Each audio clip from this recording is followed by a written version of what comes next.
Yes. Good morning, good afternoon, good evening, wherever you are watching us or listening to us from. This is your favorite TV, Gambian Talents TV, a special show we're bringing your way today. Yes, nekk leen ci gannaaw microphone bi Pa Ousmane Diouf ñu leen koy indil nag saa su nekk rek fu ñu waay di seetaane ci ñeneenti ko ñi àdduna penku xarpu ngopp wala ngalandu yéen ñi ñuy seetaan YouTube, thank you for watching, we appreciate it. Yéen ñi ñuy seetaan Facebook, thank you for watching. ñi ñuy déglu on WhatsApp ak ñi ñuy seetaan on Snapchat, we appreciate all of you guys. We say thank you jërë ngeen jëf ñu leen a bëggee di leen wax nag juma mubarak. We brought you a special show today. Normally on Fridays, I will come, sometimes I don't. Last week, Friday, I was here. I brought you an exclusive interview on the Fasafas. So with an exclusive interview, not actually on Fasafas, but with lawyer Sergio Barrow, of course, an immigration attorney here in the United States. And what did we talk to Sergio Barrow about? The things that are happening right now.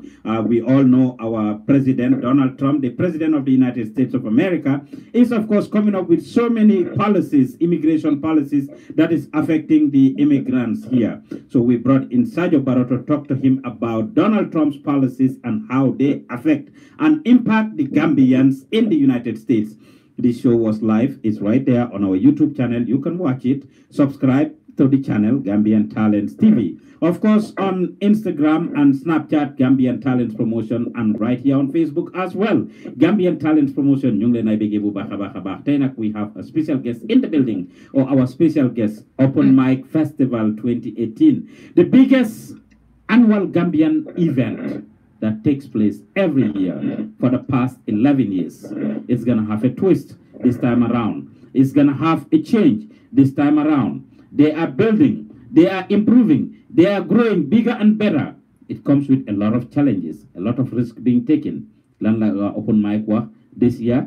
You know, the future begins. Which future? They will tell us. Here in the studio with us is Abdul Karim Batman Waagan. Of course, he is the co-founder and of course the CEO, I think, of Black Links, the organization or institution or company, whatever you call it, that is behind the Open Mic Festival, the filler program, as well as all the other noise-making programs in the Gambia.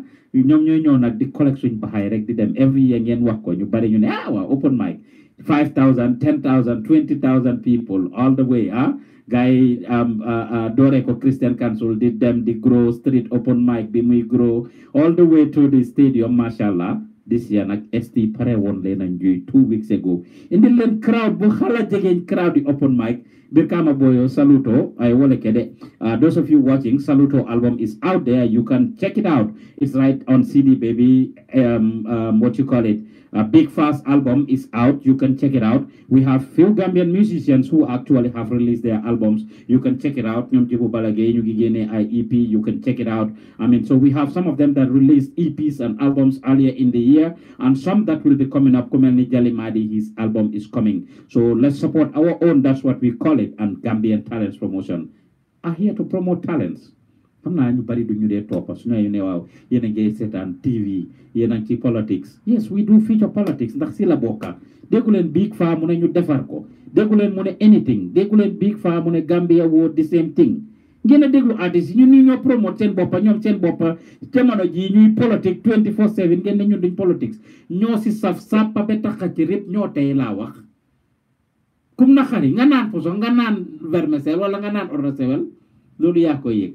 Kon duma def dara doot indil leen suñ first guest bi here, Batman Waagan, Abdul Karim sa xaftaan baax na de sa waay ñu ngi laa nuyu.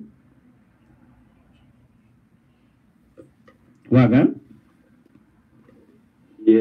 Paus. Nuyu nañ la waay. Naka. Sant Yàlla ma ne sa xaftaan baax na de man si haftaan bi xanaa bi nga ma bàyyee nag. ay déggal mu ma profito ne ko déggal ma profito. yaa ngi aju moom de. ah déedéet sa gannaaw laa toppa rek ah.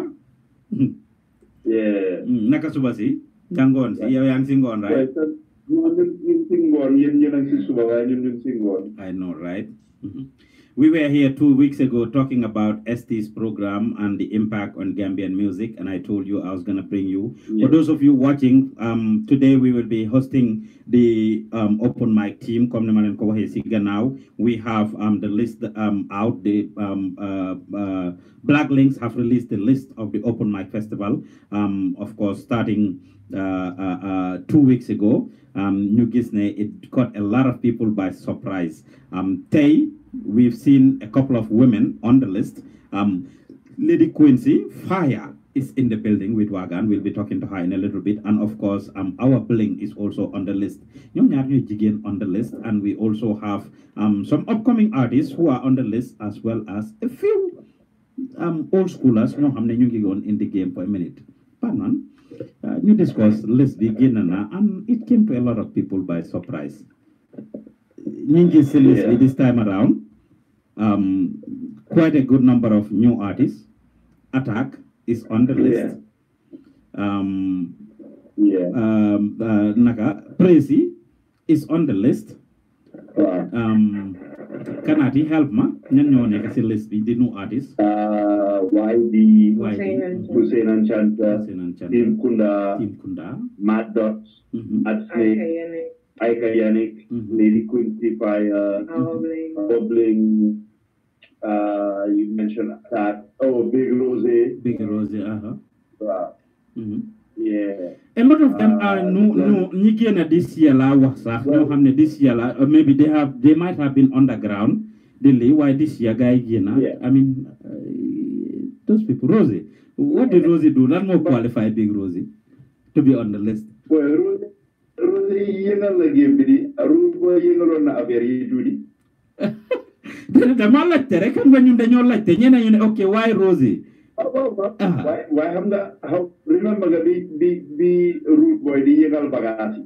Root boy amna bena era tagalon na nehalon na give the one to no mom kay ndan la mom dafa xawa flexible sa suma brother mom la ma gaay day jaawalel and then which one do you remember, you know, even though borom yaram la why still with swagam hamga take why we am bena sa Rose Gejo hey Rose Gejo ara ko dara la hesa no mom danan la kay Rose kay mom danan la mom we are always constantly in touch with mom daf ñu dé sen bagasami. I think funny. Go ahead. Wow, but at some point, I mean, boy, from the Yatal Aviasi, Polundo, you know what? Polunan, we're gonna put this on your shoulders and carry it with pride. Nitamit leg, you have to lead from the back. Gabay indo yekital and nelen oil. Yeti angini, you know, sustain and ludis. It is do what you do. Let's see, and you know, and trust me, don't be surprised if Ndoi get to prove themselves that look, and even in a music, this seem to will go on. Yeah. So there. Let me play this. Rosie was at the rehearsal a few days ago. Mudefalu nice. Let me play that, and we'll be right back. You take a look up.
Wow, that's reflected. Okay. Mom, one thing with him too, he's been sending us bagas. I mean, throughout this year, I will tell you, he enjoyed maximum promotion from Yun. And Lulu Darawara Luko, because he sends us his stuff, everything, Lumdef, Dafnu Kode send, and wow. But in the Tampaos, so by health, what we said with one of the themes, the future begins. Wow, Amna. So I mean, it's about the future of it, you know, 10 years before, you know, that book has been closed and is put in the archives. So legi ñun tam dañ wara foog ñu delu gannaaw story waat book bi waaye tamit séentu li ci kanam xam nga you know and li ci kanam tam doo mun a just them with the same batch of people foog nga introduce them door di hand over batten bi to ñeneen xam nga yéen tam ñu fa nekkoon doo push them feneen you know. Yeah, why hamga dafa am lu ngeen minal niti Waagan, and that is the biggest challenge here. People are talking about it. Of course, open mic. Every year we see big names on there. We see in the big artists to close this thing. And that is interesting. And we still have big names this year. Wow, I'm getting big names, of course. But then, for example, we posted a story about it a week ago, which I know you saw, and you can see people rebelling. Ñene ñu ne duñ ñëw outright if they don't see ST on there. Ñi ñu ne suñ gisut G on there duñ ñëw. Ñi ñu ne suñ gisut Baye Babu on there. Time boobu amee wala génne wu leen woon lifin bu am ST de. Because I contacted you for the interview. It's marketing. Marketing la tam. Well, I'm not you know, okay, but after we publish this story, wala bi ngeen ko posté yeen seen bopp génne list bi gaay di wax.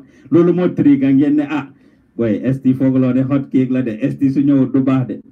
Is that really the case, or was ST really going to be on it? Boy, so I never did post names here one time. That post near guy you want. I'm going to put the buy in you want. What do you say, hype Dilla? Yo, time the guy you want, your dark or guy in a deal, you buy Waagan no berek, you buy a guy you want, create hype, and you also place a card. Remember, I had an interview with you, and I asked you, I mentioned some names. Nella, these names are not there, and people are asking. So, how comes are these people going to be on it or not? And of course, your response we posted out there at the end of the day, and I will quote what you said to me, because now it's gonna be whether you don't nach, whether anything I don't nach. When I told you, Manela, people are expecting the G's, the STs, the killer aces, the Babus, etc. Yanama, who is people? Other people are expecting this new generation. You can never please everyone, and some of these kids have proven themselves recently. The oldest you mentioned were given shots at the same point to prove themselves to get to where they are now. Right? Wow, why balal mare? See you link malate no rutami. Man mo malen ST ne pun pare. Okay. No, I mentioned last three ST. You assume the ST ne forward. Maybe you assume the smallest name forward, and I never confirmed it or but you said the oldest you mentioned were given shots at the same point to prove themselves to get to where they are now. They were. Well, ST was one of the oldest I mentioned, so when a guy they were given shots.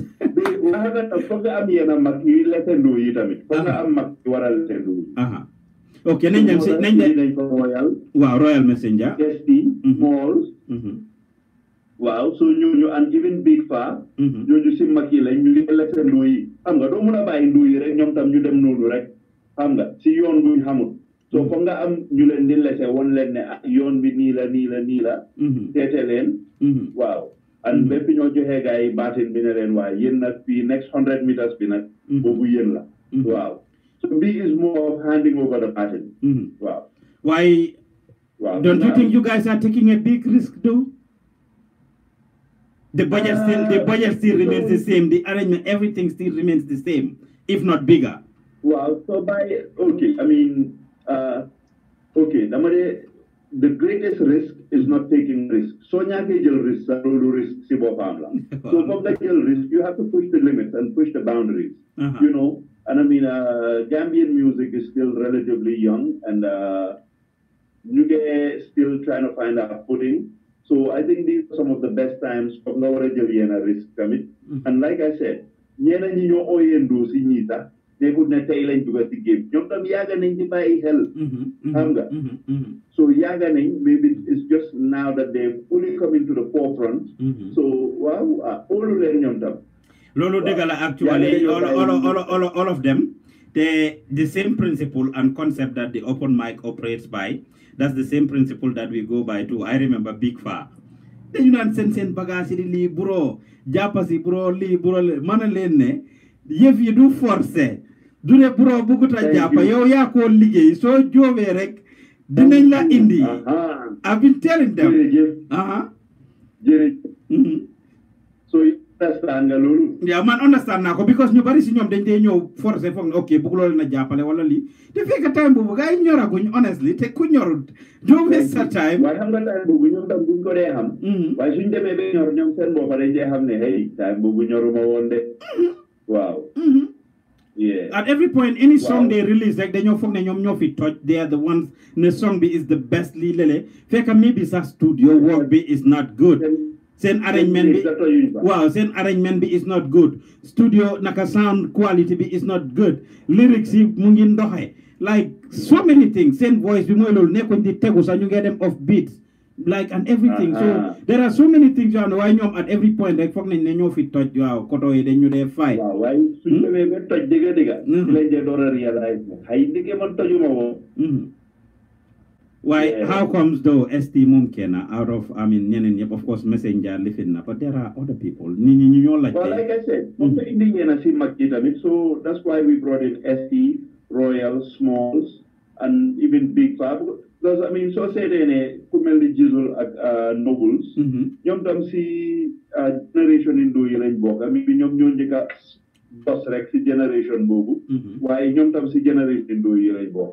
Okay. Wow. Ñom ñëlé tam seen nawlé lañ waye day foog nga indi ay mag xam nga tamit li olof di wax rek mag baax na ci réew you know bàyyi fa ñaar ñetti mag du tété xalé yi waaw ba xalé yi ñoom tam dëgër waaw fer nga bàyyi leen ñoom tamit waaw am yéen nga lamba ba mo neex mbur yu bay waaw Well, this is not my first time, it's not my second. Every year we'll have interviews with you and we'll ask you several questions. In the past, Dangen Dan definitely okay in the few mbalax artists, few hip hop artists, Afro Manding Bifele, reggae dancehall artists. This year, is it the same pattern you guys follow or no? Because it doesn't look like. A lot of in the dancehall, in the hip hop, in the Afrofusion, you know. And then see Benin genre bitamit see makitamit if you want to call them makitamit. For different genres, you know. ST with hip hop, Manding hip hop. You have the reggae pele, Big Pa, mom can have a bunch of music like that. For you, but before comedy guy you know comedian la suñ posté li finam ñu ne ko please dafa am ñu ko dé beg please Big Far stop singing and go do comedy but it works for him, you know. I know. Lola don't go ahead. Exactly. So from that in the balance, from that right now, they a particular genre where we not the Lima Gambian music. So wow, this is and wow. Why gisuñ fa ben balax artist do ñi nga xamne pure balax la ñoo def. The Abu and Fafas, the humanity do. Last year nga waxon de this year la ñu do muna doo mun a cover all ground. Last year amoon ngeen yëpp. Last year amoon ngeen yëpp. Ba pare am mbalax waaye this year amuleen mbalax at all. Last year was 10 years. Well, 10 years was a milestone. 10 years milestone la boy. No, but I'm not talking about last year alone though. Every year you guys will have that. Da ngeen noonu ngeen daan def. Da ngeen daan select from each. Go ahead. No, not necessarily. Li nga am yenn yoo xam ne doo am mbalax doo am maybe afro-manding doo reggae bi du bari lii am nga. Am na I think in 2015 reggae moo ko ëppoon sax. Reggae and dancehall moo ëppoon am nga. So every year rek foog mu am skill bi. One direction bu moo tip waaye then because last year was 10 years you wanted to encompass li xew si 10 years yëpp nga ëmbalulu yëpp xam nga waaw léegi new book lañ tëj nañ ko léegi new book la so this is just the beginning of the new book inshallah. Well, okay. So naka mag ñi waaw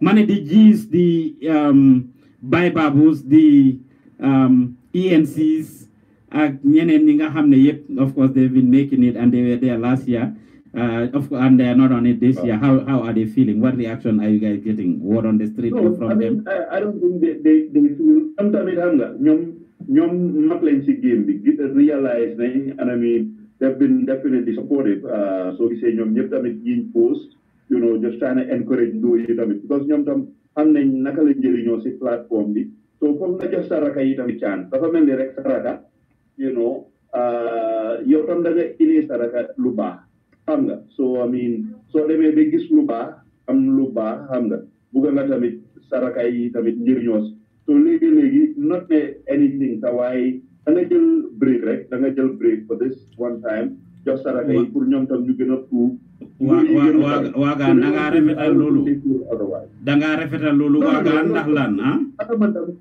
I can only speak from suma gis li gaay de binda online and ñeena si ñoom ñu ngi ñëw si rehearsal bi di encourage ndóo yi so gis naa yooyu yëpp I mean so comme kan ak kan jox ma exemple kan la ñan ñoo ñëw si rehearsal comme kan ji démba rek mu ngi fa woon oh ok yeah waaw ji démba rek mu ngi fa woon mu ngi woon si office bi ñëw di seetaan rehearsal bi then maa ngi gis mu ngi taxaw si gannaaw tamit you know mu ngi toog di waxtaanandoo yi like yow use this platform defee leen nii ne xam nga ñoom tam ñu ngi jéem a encourage ndóo yi yeah loolu la rek. That's good. Neko, that's good. Lolo nena diga trop because they need to endorse it. Like you said, a lot of them they look up to being here. They look up to being on the platform and wow, because I mean, Smalls, even though Smalls is on the list, but I'm gonna buy hell always to do it. Rehearse, mom to super rehearse or balamonyo rehearse. I mean, buge setan guy and buge job guy point. So I'm you encourage saraka ilare because nyom tam I mean nyom singa ate defaron nañ leen ko. So I think it's all right. nga ñoom tamit ñu delloo njukkal rek waaw hand over you pass it on to the younger generation advice leen ñoom tam wow 2 hours before nga ñëw one pack was in the studio ñu ngi ko laaj lu tameegut ko mu ne he's on the list gars yi ne ko da ngaa suuf mu ne mu ngi si list bi is one pack on the list mu ne mu ngi si waaye si freestyle segment bi ngeen ko yóbbu because moom 5 months la def si game bi rek ngeen indi ko so moom su defee 1 year leneen la ñoo wax waaw ñu anda one time tamit daf dee ñëw si office bi saa yu nekk suma waay la soxlaam la xam ñoom suma waay lañ soxlaam la xam waaw ñoom ñëpp suma waay lañ so waaw yeah ñëw na si office bi he wants to pass through si freestyle bi so and a lot of people have been demanding hey boy indi leen one part so we told him wow boy you know lu jot rek yomba right now yaa ngi am hype but we cannot just base it only on the hype you know so yeah so ñu waxtaana moom ne ko bay just passal through si freestyle bi pour wori so prouver ko bu sa boppa xam nga boobu den am nañ a reason you know pour next year ak beneen yoon yeah bu soobee yàlla wow okay that's very good yeah Ben, a question I was going to ask you and I have criticized the open mic on this year in and out the two bands in Yenajil either Humanity Stars Band or Royal Holy Band, Holy Family, yes. Holy Family. Yes, Holy Family. Nyan ñoo ko tega this year or is it a combination?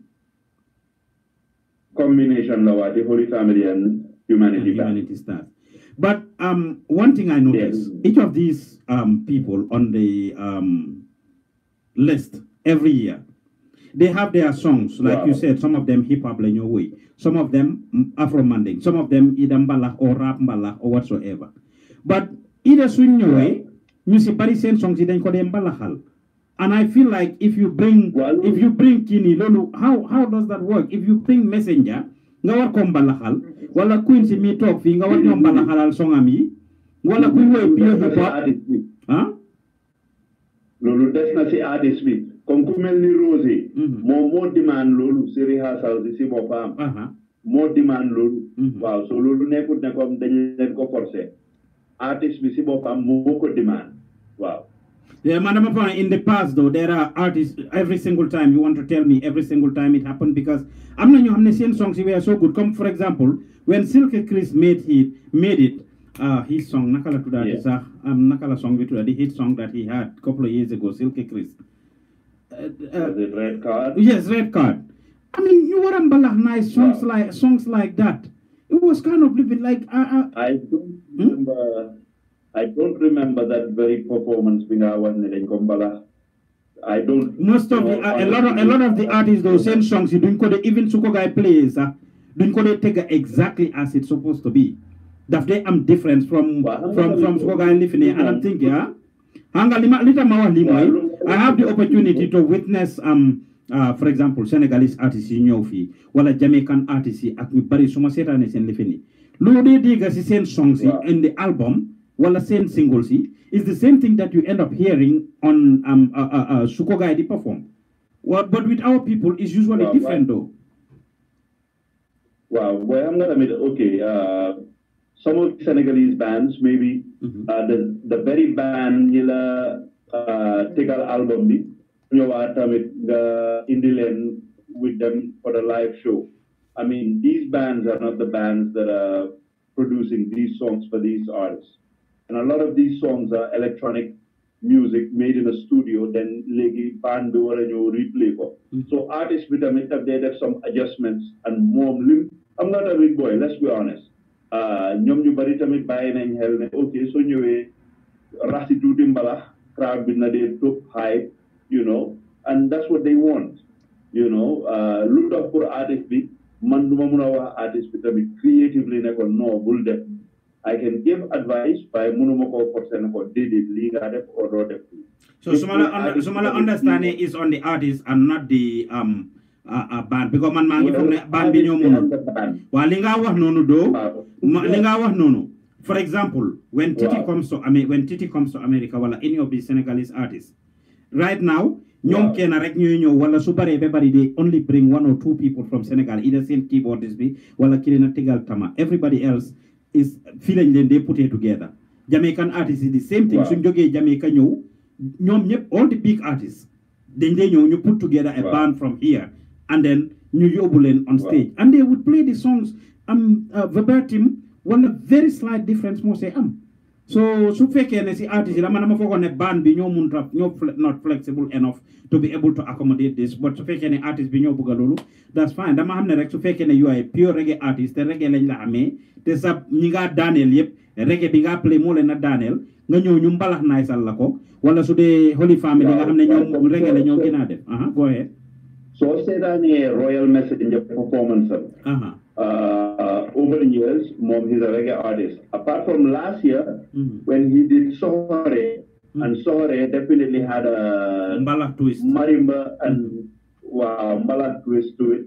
Apart from that, Royal Messenger, all his performances have always been reggae based. Okay. We have Smalls. Go ahead. Kumelni Smalls, Mom, dina de rah Afro Manding, you know, dina rah Manding beat with Mbala fusion, hip hop, reggae. So Mom, he does more of a fusion, you know. Why come this year, so by Kumelni Jizzle and Nobles, send performances, send rehearsals so far. Darad Mbala, you know, and what they're doing is definitely been working nice. Yeah. G. Jallo Monepaos asked him why Mike Jada is not on the list. Okay, that's a little bit of a sensitive issue, but I will touch on it. now,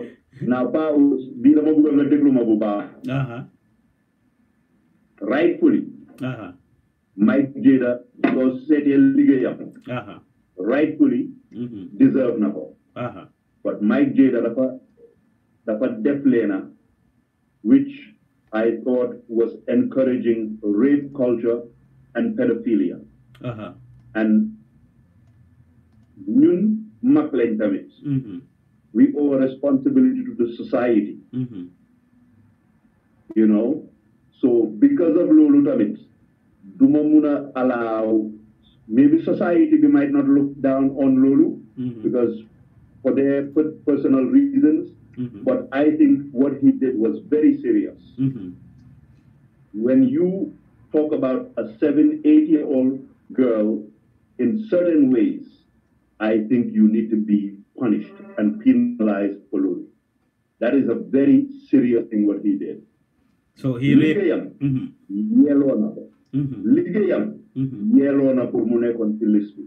But for what he did, I personally think he was encouraging rape culture and pedophilia. And I cannot let someone just go unpunished on my platform just like that. Duma ko def for halis, duma ko def for height, man makla, and I owe a certain responsibility to the society. You know, this has nothing to do with siding with G or not, because G tamit nekut si list. But for what Mike Jada did, I think was very serious, and we take that very serious. So Mike Jada he raped somebody, or he made comments to rape somebody? He did not, but he mentioned it in a song. He mentioned in a song about an 8-year-old girl putting his private parts in an 8-year-old girl's mouth.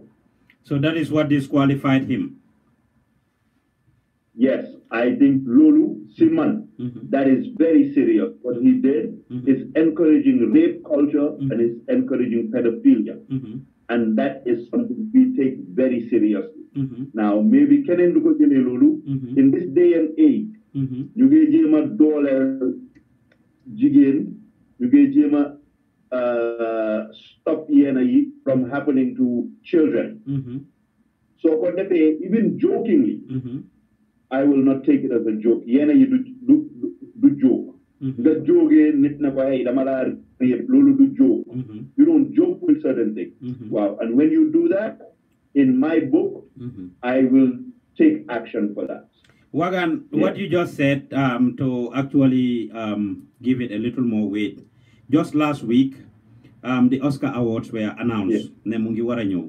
And Kevin Hart, the comedian, was actually nominated for Momo Hosko.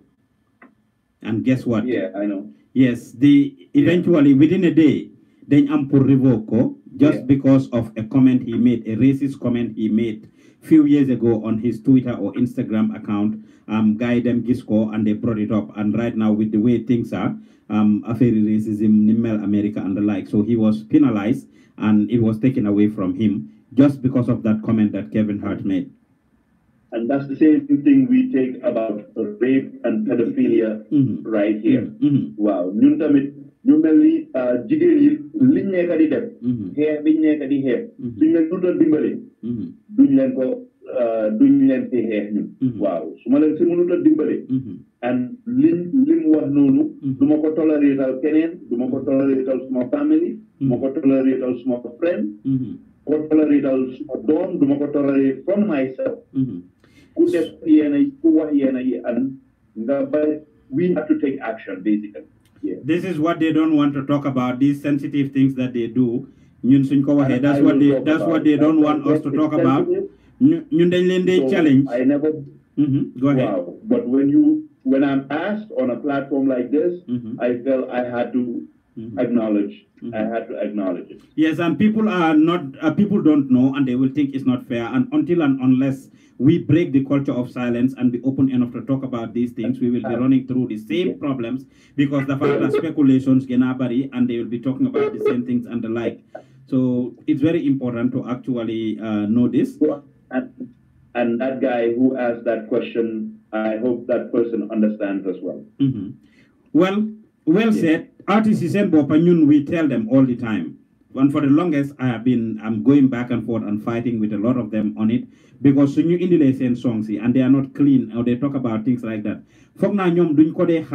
Maybe they listen to too much hip hop and raw hip hop, street hip hop from America, and they think that Lolo is real and they can just use any of those words or such a bena lyric from those people ugly. Culturally, mom society Lolo, that's not something that you can be proud of or you can be seeing. I mean, even publicly and all of that. And they don't also know they have a responsibility because they are public figures. They have following, and same following, all they need to hear them say is jump, and they will never ask how high you want me. They will only ask how high, but they will never ask you why do you want me to jump. They will all the time that they need to be responsible with the type of Wow. Okay. Yeah. Fair enough. We saw two women. You were talking about empowering women and kids, and two women on the list. We have Quincy, who is of course Quincy, who is a reggae dancehall artist, and our Bling. How did you came? How did you came to pick the two women? It's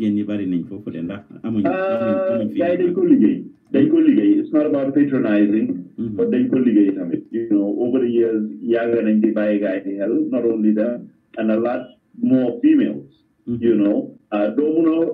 maybe once again, not to sound patronizing, like, I don't want to hold women to the same standards as men in this society as far as the arts, because they have a lot of odds against them from family, the family who would not do music, allow gori. So we understand all those things because understanding some of those cultural norms, why young so Lunya Lola, never you favor, I think they're very talented, they're both talented, have put in a lot of work over the years, not just 1 or 2 years, but over the years.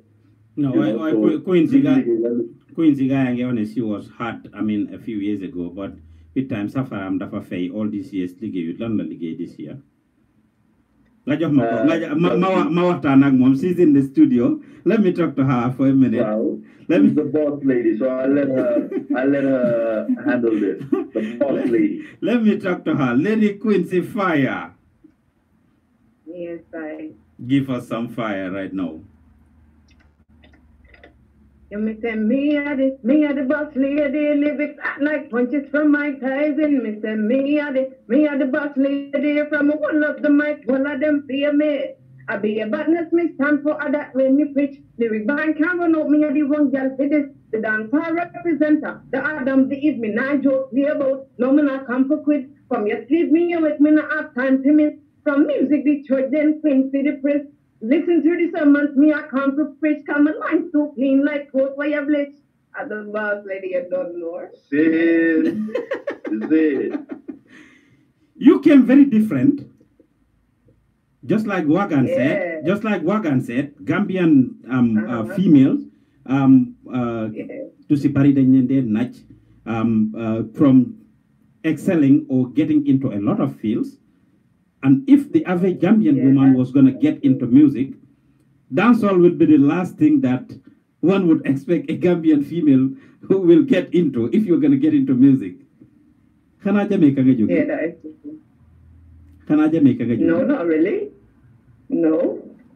Okay. I know Lady Quinty Fire is not your real name. Saturaksa Santa. Saturaksa Santa. No. My real name is Lady Quincy King the Prince. I'm family of my mom is a Manjago and that is an American. That's why I have that kind of an odd name, different from every regular Gambian person. And a lot of people ask me that question, oh, your name sounds a little different. And so I have to explain, I'm a little mixed. But I was born and raised in Gambia. I was born in Kololi, raised in New Joshua. My grandma raised me. So I am entirely a Gambian citizen, I would say. Yeah, but I am deep in this. So sa jumbax bi kolo li lañ ko sul. Niko gaay de waxe exactly. Sa jumbax bi kolo li lañ ko sul. I'm currently representing Abuko to the fullest nak. Taiwa Abuko la full time. Abuko nga patronize. Awa Abuko nyola gena patronize. No, I'm representing them to the fullest. And they also elevate me. You see, they love me. So yeah, like they represent their own, and they're representing me full time. Yeah, no disrespect, but Lee is even I would say, will I call it, will make it worse, because you said your mother is the Manjago, right? You said your mother is Manjago. Yes. So Manjago, the way dancehall, Quincy, like it's kind of a little odd. It doesn't matter what head you are. It doesn't matter what tribe, what tribe you are from Gambia. Just being Gambian and singing dancehall, reggae dancehall, it's kind of a little weird, though. I know, and the thing is, like, even for a female to do that genre of music in Gambia, people look at you. I would say people would look at you like kind of gangster, or you're getting into a life that is maybe might turn out unsuccessful for you, and that is something that we've been fighting. And like, there's been changes when it comes to the way people adapt, or like female artists, and with the type of genre they do.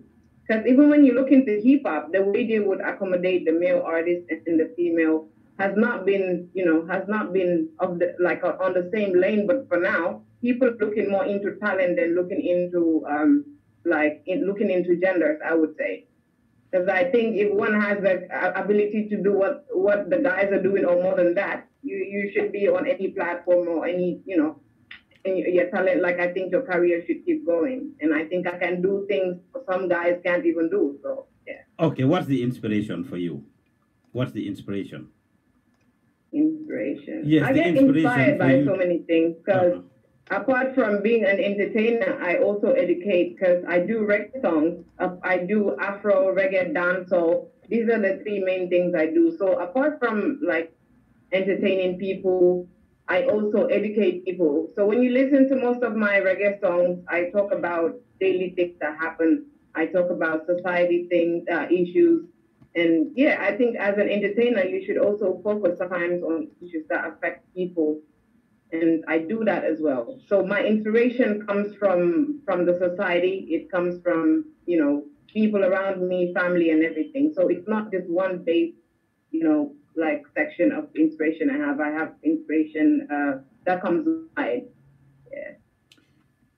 I drive taxi in the US part-time, and 2 years ago I had one of your songs on replay in my car.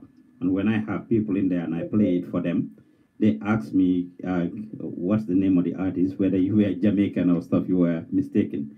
No One Knows. Give us an a cappella of No One Knows. A little bit of No One Knows. No one knows, oh, yeah. No one knows, oh, yeah. No one knows a Lady Quincy fire again. Be careful how you treat people, can no one knows. No one knows what tomorrow would bring, so be careful how you treat people. For you might not know you wouldn't meet, can no one knows. No one knows what tomorrow would bring, so be careful how you treat people. For you might not know you wouldn't meet, can no one knows. Careful how you treat the man on the street. To you him seem reckless with no suit in tie, with no degree. You're arrogant, you're prone, you're called his dignity. Oh my God, where is our humanity? Remember the table of return and no one knows the destiny. But corrupt and evil ways and use just for vanity. Don't you know about the master of our galaxy? John like man when he goes out the man's ability. For those you neglect today and deny your every property, could there be a salvation from poverty? So no one knows. Yeah. Something like that. I had a mistake now, so I just forgive me. Who writes your lyrics? Kanula Dipindal? I write. If you more come and say music, I wrote every line that I sing. So Yeah, I think no one would say they've ever written something down for me. Not even the every song that I sing. Wow, inspirational and inspired. Like, it hits home. No one knows what tomorrow would bring. Purunga muna japale nit gis nit bul ko heb, right? That's the topic of the song you're Yeah, talking about. Yes, exactly. yeah. That's what it's all about. Yes. Ko holds the President Adama Barrow rek waru de. Hmm? Nobody could have ever imagined he's going to be president. Momsi Wopamsa, October of 2016. Exactly. So, yeah, that's what's up. Yes, September of 2016. About in general, because you don't know what might come to you. So help Adama in general is not good. So I think everyone should learn to be humble, especially as an artist, because you don't know just recklessly. Okay, this person has no use for me. Maybe that person is a big time promoter or has a big label where they can help you. So if you keep putting that at the back of your mind and work with it, a lot will come in. A lot will come on your way. I think so. Dinala just an example of helping people. Just this morning, one of the Gambian film directors from the UK is in the Gambia, Papi Sohna. 2 years ago, he released a very powerful series, movie series from Sweden called Lichi Kirgi. And we were pushing it for him. Just Japasi Rekteya Latah. Binyo Devlolo 2 years ago. We never know. Now we have a studio right there, Fingertalk Nono in Gambia. Guess what? This morning he was there training our team, our interns, Dylan Jangal for free. When we were doing it, yes, 2 years ago when we were doing it, we did not know that he was going to be able to benefit us. While I didn't talk better, we had a platform, right? And we thought it was an obligation to actually support him as an artist. Take away, take us to take away. Take away, Luigi.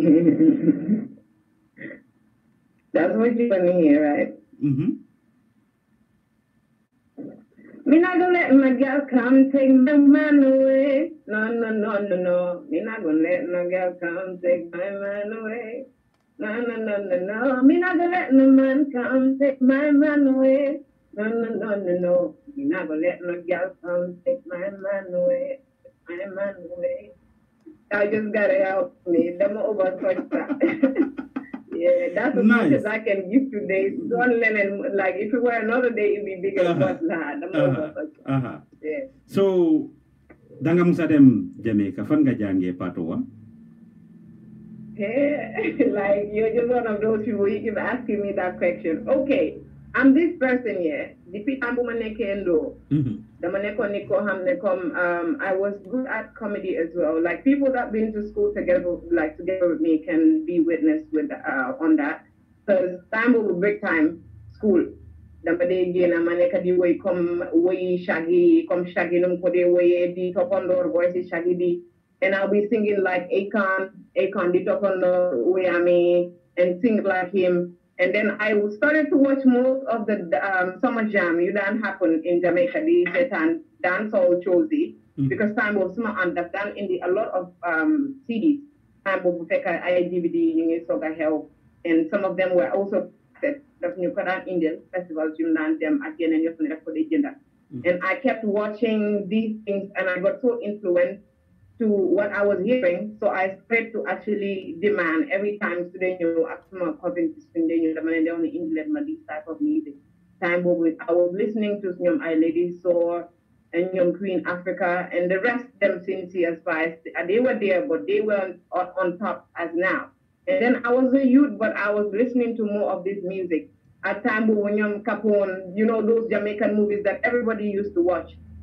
I used to watch them all the time, but just as much as I used to play around, the deaf eye comedy, the Indian, the Laka, the deaf Indian, we Laka. I used to do that. Like, I'd be like, don't talk to me.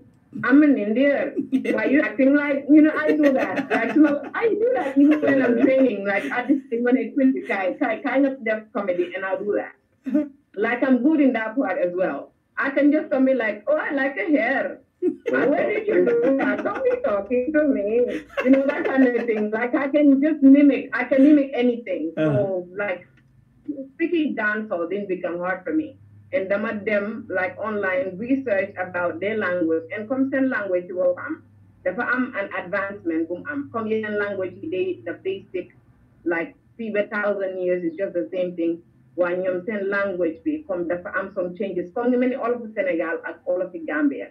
So they have that as well with their patois. It's like a broken English. It came out when slavery, when there was an end to slavery,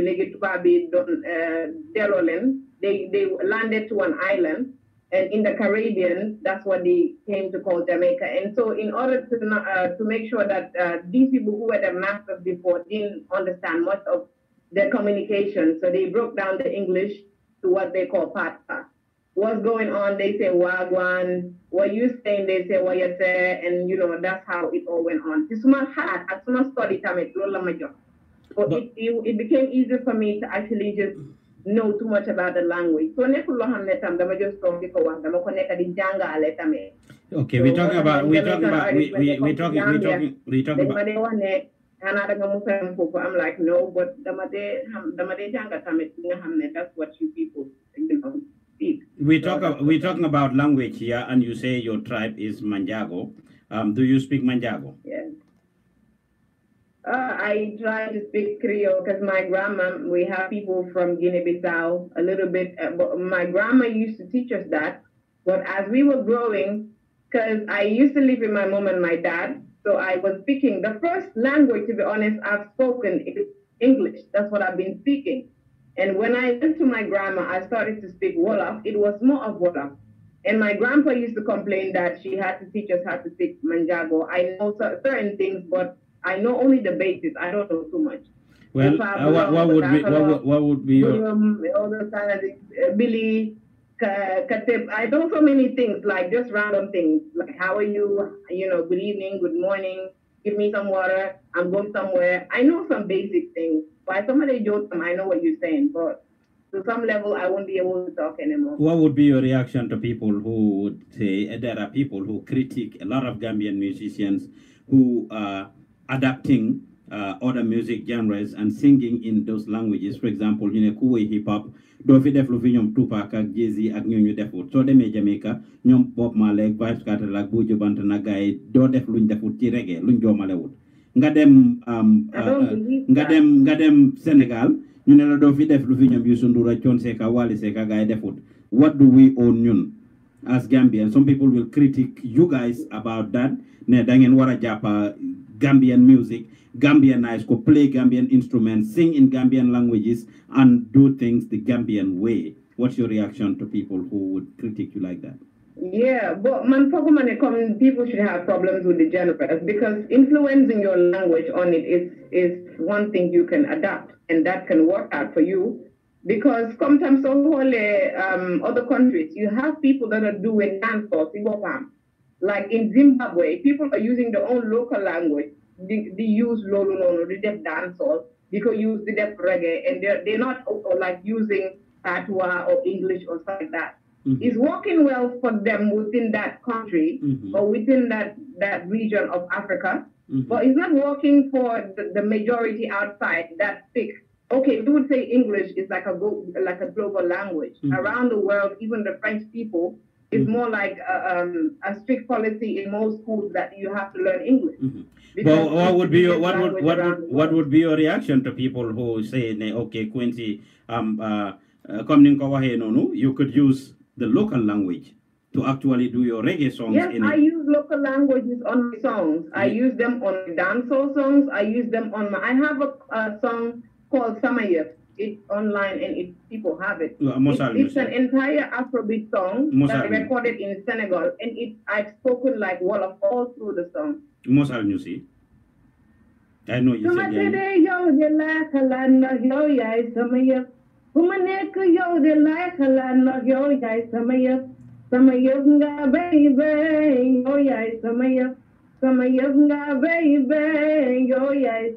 They said they want me, but I want you for life. They said they want me, but I want to be your wife, baby. They say they need me, but I can't leave your side. Now you to make my temperature to raise.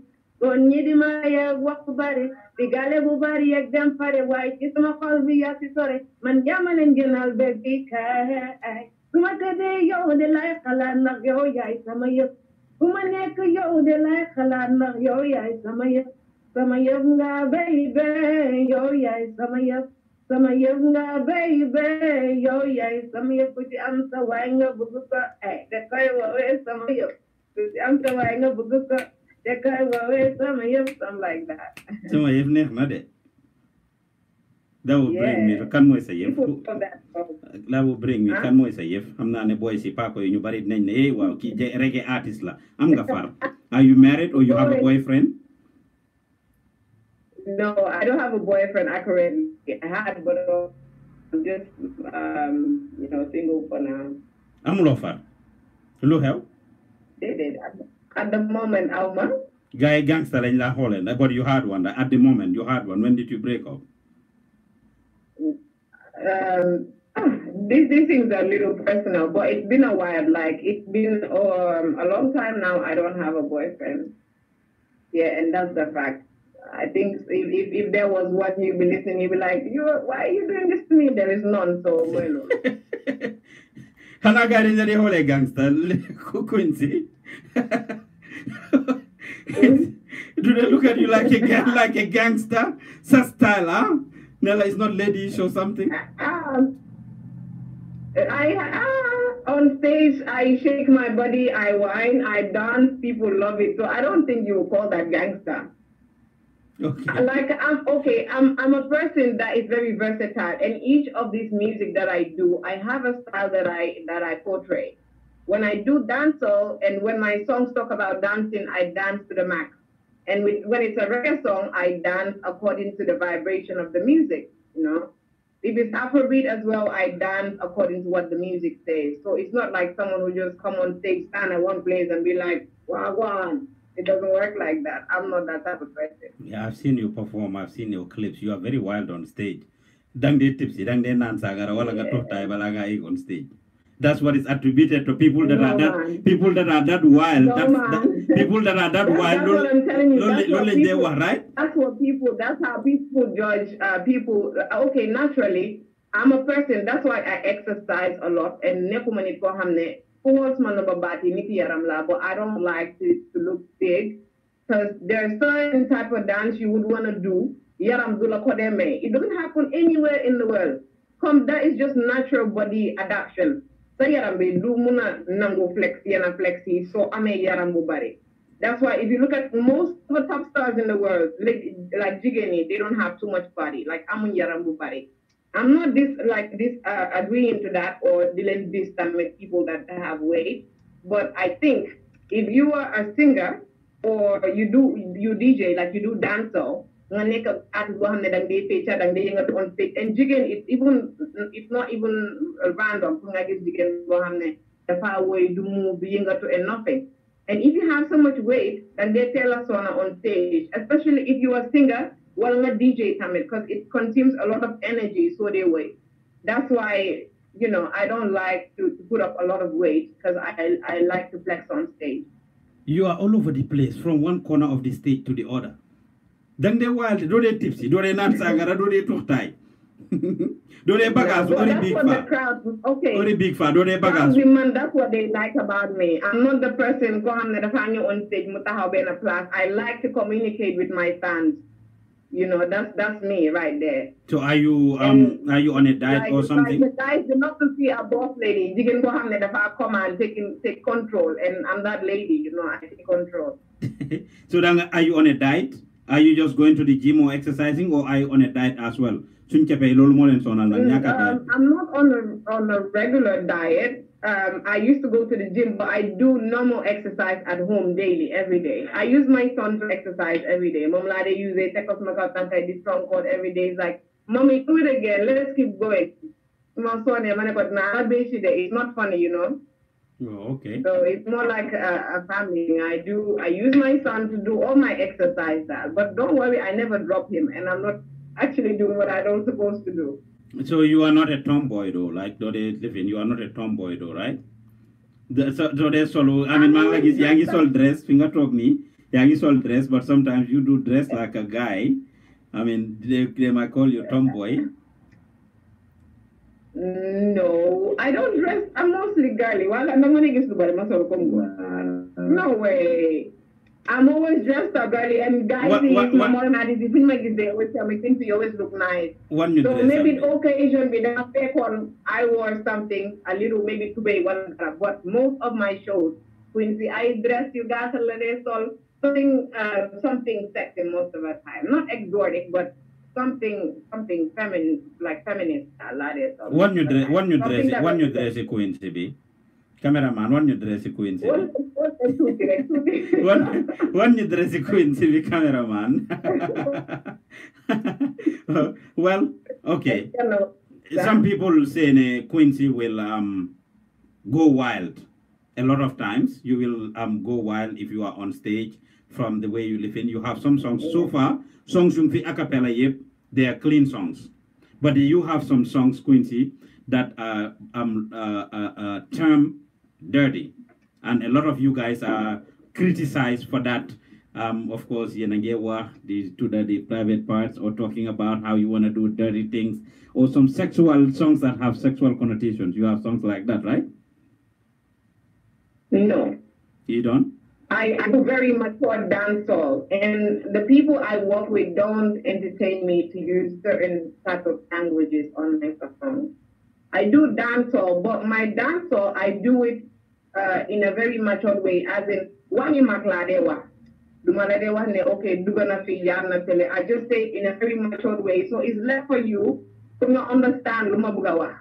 Because you have to go always on the point. So if you listen to most of my dancehall songs, with wine or whatsoever, I barely use a word that is actually, harsh or I would say foul. Mm-hmm. Well, that is very good. Music has to be poetic. Okay, this is what you're talking about. But like I said, just like Waagan and I were talking about earlier, I also critique swing Boise a lot about singing using the N word, the F word, the B word, the D word, and all of these things that they put in their songs. And honestly, I have even interviewed artists that use certain words. I asked them the meaning of the word and they couldn't tell me. How embarrassing is that? Just because they're Americans, they use N word, right, and you think it is nice and okay for you to use. I fight with them on it a lot of times, try to educate them about it, and they will give me the historical connotation of it and all of these things. But anyway, ask you, Balamadel Waagan, you used to work with Bipsy as your manager. You just talk about Ninga Ligi and Ligi.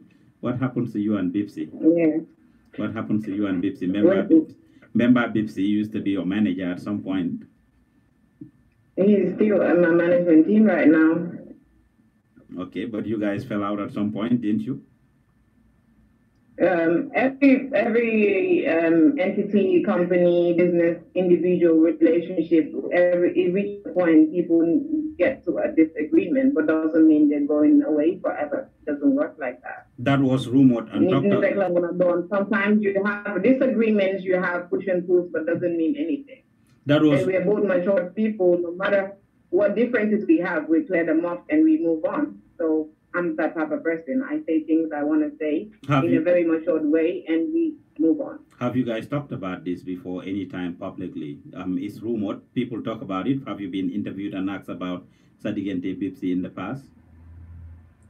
Have you talked about it? Yes, I've been asked by DJ Fabulous one time. He interviewed me and asked me if I'm cool with Bipsy. Am I still working with him or something like that? And I explained to him just what I explained to you right now. Just like Waagan said about the Mike Gator stuff, people will speculate, people will talk and say things. Sudarahewe is rumored. You guys are public figures. People talk about you and these things. What happened between you and Bipsy? All types of stories that have come out. What happened? Well, this has nothing to do, because Bipsy is like family to me. Man, I know Bipsy's wife. I know his family. I know his brothers. So Bipsy is like family to me. No man, in fact. So he's like a big brother to me. And he's one of the biggest supporters of my music. So, and he always say, with or without me even walking with him, he will always be someone who will promote my music. Even when we had disagreements or whatsoever, too, Bipsy is the main person who makes all my flyers. We're still working, so I think Langen jote won binga lige when you guys were working together. He wasn't married then, yeah. And then Sister Musi, some people are saying that it was his wife jealous about you. I mean, was he threatened? What Langen jote? Langen jote. Well, personally, I would say it was some things that had to do with business and not personal, because I've never even had any issue with his wife before. And I think she would be a witness to that as well. I've never had issues with anyone around Bipsy, so it is nothing of that section. Well, I would say it was something personal that had to do with business, that had to do with music, and we cleared that off. But it was basically music and nothing more. It was just music. Okay, you say he's still on your management team, but who is your manager now? Who is your current actual manager? Yes, I would say Bipsy is like the head of my management for now. I have a set of people I'm working with as a management team, but Bipsy is the head of that. Are you on any level? Yes.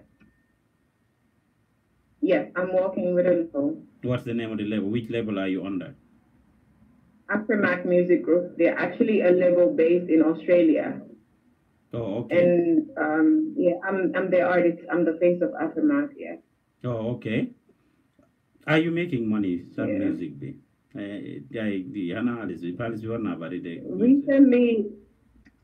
Recently, I'm starting to make money because I'm beginning to have my music put on like big platforms, whereas everyone that has to buy my music or just go to listen to my music, I would have money, and there is an account set for what I would receive, and so things are going in a different direction, and I'm loving it. Like, okay, before I wasn't aware to what it takes to be like an artist, like fully as an artist.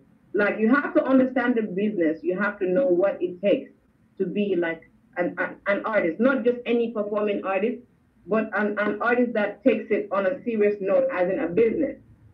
So I understand that now. So like I would say, I see things differently, and I'm doing commercial music now, but alongside I still do educating songs. But now I have people that direct all I do. Okay. They tell me, do this type of songs. This is what we're gonna promote.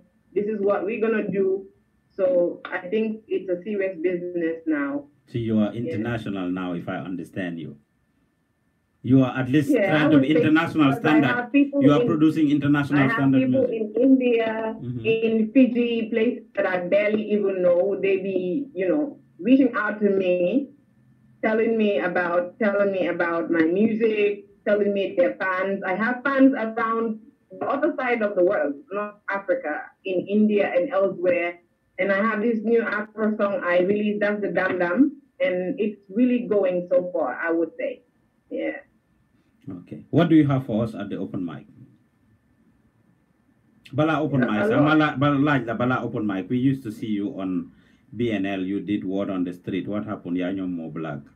Kunci dafa bari ide. Hey. Start something and the next minute nga fall apart. You are falling apart with the t-shirts, huh? Journalism coming sometimes when you don't like the questions. Oh my God! It's for you to play. People used to see you. I just yesterday or day before yesterday, I had a message. Somebody asking me about someone that was on our platform. So they will start to wonder, where is this person? What happened? Did they fall apart? I was working at Banjo Night Live. I was working at Banjo Night Live because I came up there and I had an idea of what I wanted to do, and we combined with Ida, and Mo was also directing the show, and we did that. But it went to a point I just thought, I never had a problem with none of them. You can even interview any of them and they'll tell you the same thing. I've never had any problem with any of them. It just came to me that I had to focus on me as an artist. Because by that time, when I stopped working there, I was trying to establish myself as an artist. because I didn't have that type of a concentration. So that's what I did. But I have my own personal plans of what to So do. it's just the music is what you wanted to feature more so than becoming a TV presenter or hosting a. Yeah, I mean, yeah. That is part of me that I've actually understood and have practiced. But I needed to get used to me being like an artist, and I needed so many things to be put up. Are you doing anything besides music now, or are you full-time musician, or are you doing anything besides music? Okay, I'll soon be launching a brand of my own. Nice. Fire Family is gonna be a brand, but then I'll give more details to what it's gonna entail. But I'm working on a brand of my own. That's gonna be like an international brand, not a local brand. It will be a business brand. Yeah, I have that in store as well. Apart from music, I'm a stylist. Okay. Yeah, I have a couple of things I do. What and what? Well, stylist, music, what else? Yeah, and I actually focus on fashion, specifically more of makeup and, beauty, women beauty, things like that. Mana ya solal Waagan, ya defar Waagan. When you Waagan? Hey, Waagan, madam, boss me mo magamagbe mo ko solal. Nice. Okay, open mic. What do you have for us at the open mic? Well, Lady Quincy, every place I step, I just blaze the whole place. There was not a guy fire service, New York Texan, Bagasi, in case Farabi Okadole. I know. Just expect wonders. Like we have, I would say, from what I've been seeing from my fellow artists, Nyom, YD, Lil everybody else, Attack, everybody's coming with amazing things that's just gonna blow everybody's mind. And inshallah, I'm going to give my best. Like, I will show everybody that I deserve to be on that platform. And that is the day to show people. Duneka Luyomba. A lot of times, though, Waagan and them would tell, artists, they know, people come there, they expect maybe your old songs, the Yuyunga indie. Sometimes we have artists that would come, Kuneka, and you want to push your new songs. Are you bringing something new, or are you coming with are you going to give people what they already know, or are you going to introduce them to something and it's going to be on fire? Yeah, I have things I'm going to introduce to people. I'm going to give people a definition of Lady Quincy Fire. I'm going to show people how versatile I can be, and that's what I'm going to present on open mic. So it's going to be a set of surprises. What people know, what people were expecting, what they've never seen, that's what's going to happen. Mosalnyo? Mosalnyo? No, I'd rather keep all that for the open mic. Like, people paying their tickets really deserve that. Trust me. Abdurrahman Jallo is watching. Mune respect Lady Quincy. Stephen Mende, mune, I'm ashamed that my sister can't speak Manjago. Normally,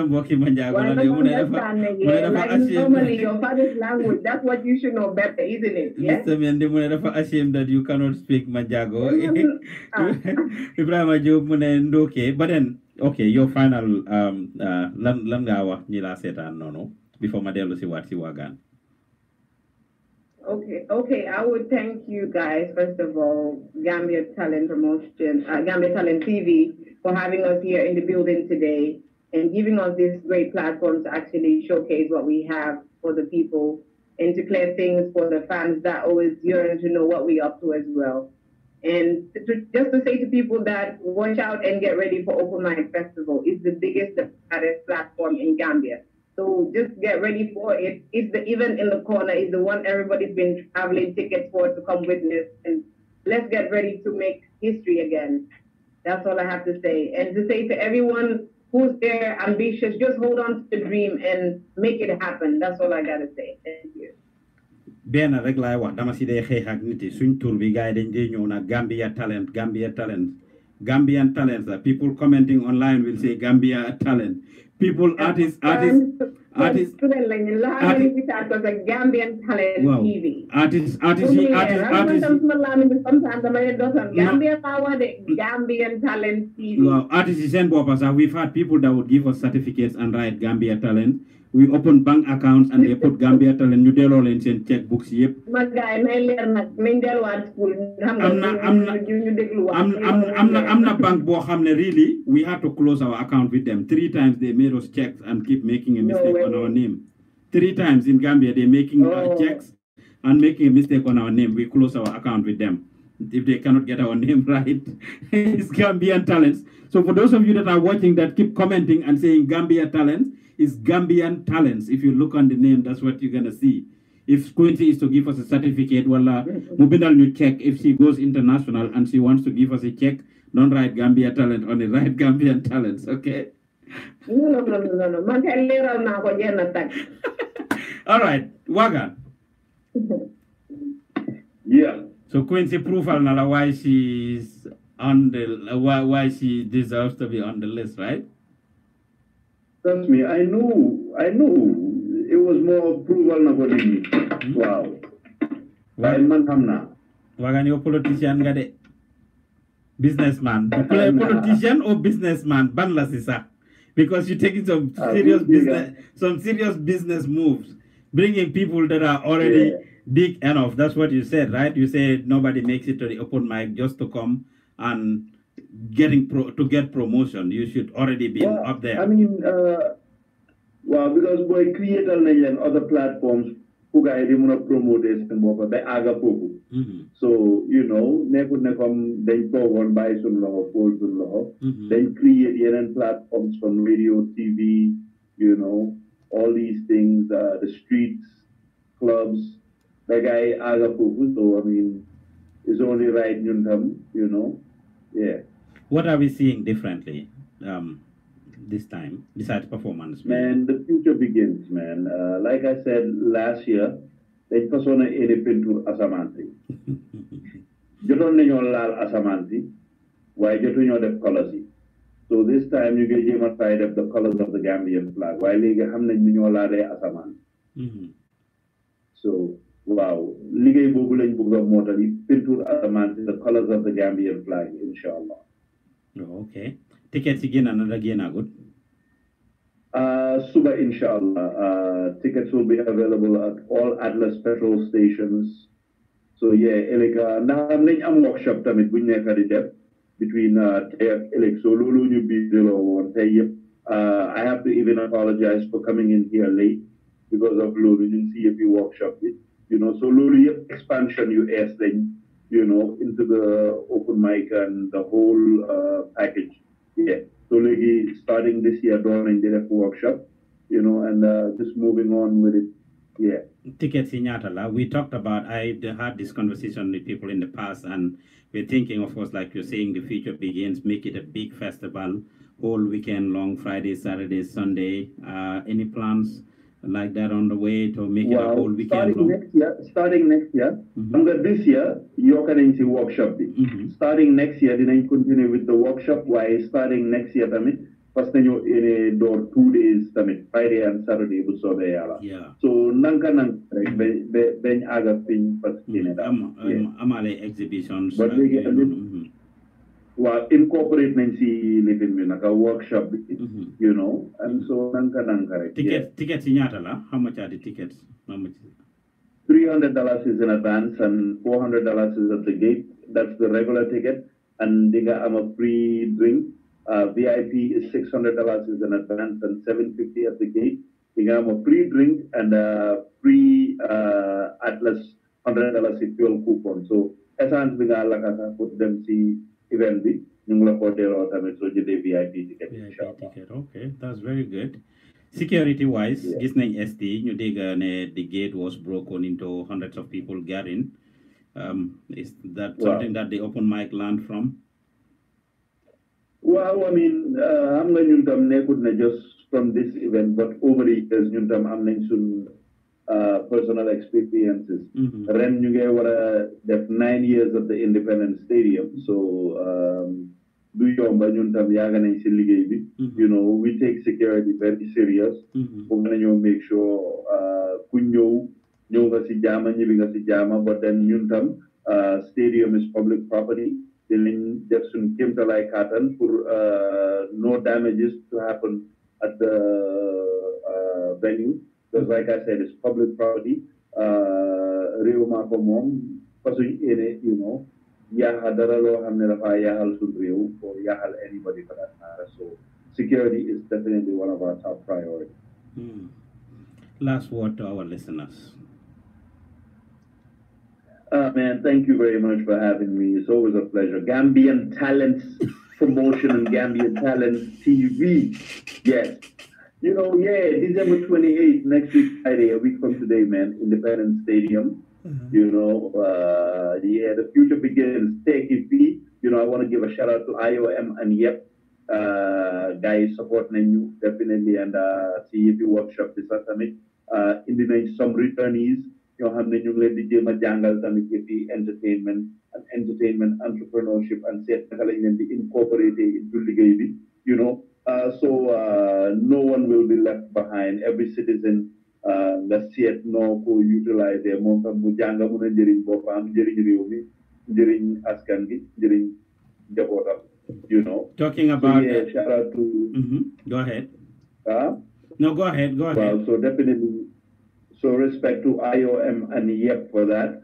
But yeah, just reminding them, man, Friday, December 28th, a week from today, inshallah, yal nañ ko fekkee Jaamatal Open Mic Festival, man. Let's continue breaking our own records. Then in it, door the Yobu Gambian music, you know, to the Pengen Punko Sindu, you know, like I said, the first 10 years, book is a loop. This is the beginning of brighter future with Sobeyala. The future begins, man. Take it, we can definitely make it here, right here in the Gambia, man. Yeah. Limaron Buga, writer's father come when I am paying for people like Aferi Lingawa Nonu, the workshop that you guys included. Funny, yep, we have young people who have been deported or about to be deported from Germany, and they want us to talk about this.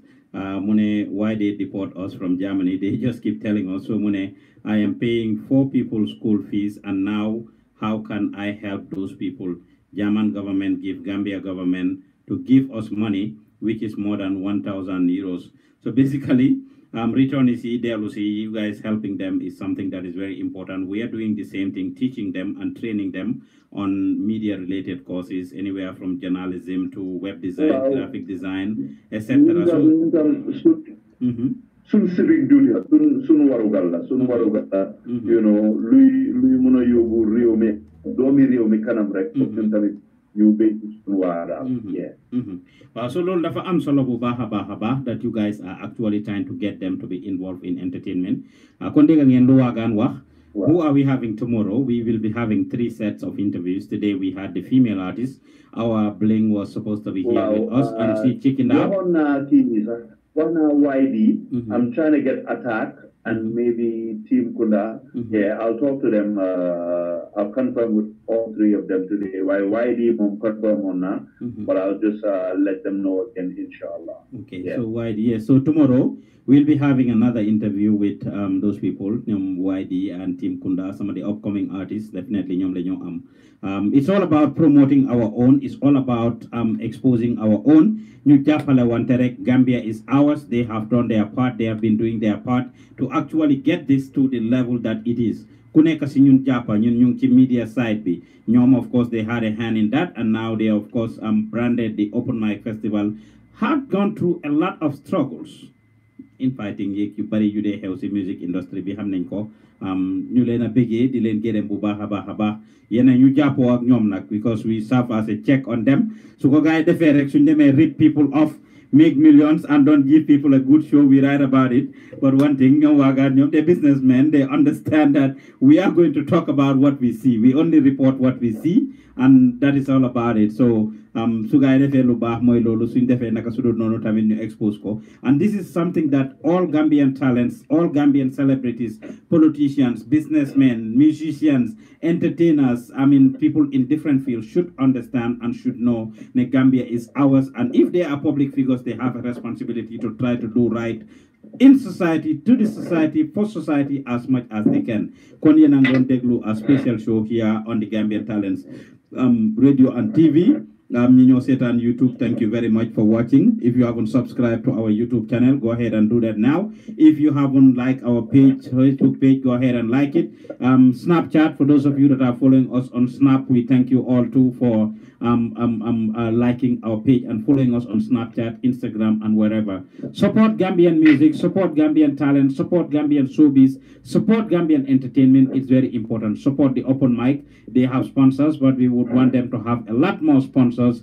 So that they can do all the great things that they want to do. The same thing, Gambian Talent Promotion and TV. We are appealing to your support. If you would want to sponsor this program or this institution, you can contact us on 7833524, 7833524. If you are in Gambia, contact us on WhatsApp on +1 404 593 +1 404 593 You can also like our Facebook page and subscribe to our channel by contributing $5 every month. $5 a month, you will be able to enjoy all these programs that we bring to you from Gambia and other places. The credit is very expensive that we have to use, and all other things that we are going to bring for you, covering the open mic. Over the year, through the course of the year, we brought you the Open Mic Festival last year. We brought you the different programs, from the political programs, entertainment programs, health programs, religious programs, Julijo, Tobaski, Christmas, New Year. We bring you all the different programs, the Gamos, the Mariama, Kunkujang Mariama program 2 weeks ago. We brought you the Gamo 2 weeks ago. Christmas and New Year is coming. We have our Celeb Avenue show that you guys are watching right now, and our Semester Avenue programs. It's very important that you support us. Donate to us by clicking on the green button, the green circle next to the comment section where you are watching us. If you look at it, it's a partnership we just started with Facebook, where our viewers and our listeners can actually show us your appreciation by clicking on the green circle next to the comment section on the right side with the love sign in it. If you click on it, it will take you to a secured link where you can contribute just $5 a month. And of course, this will help maintain and sustain our institution. Thank you to Black Links, thank you to Waagan and Lady Quincy for accepting this invitation. Until tomorrow.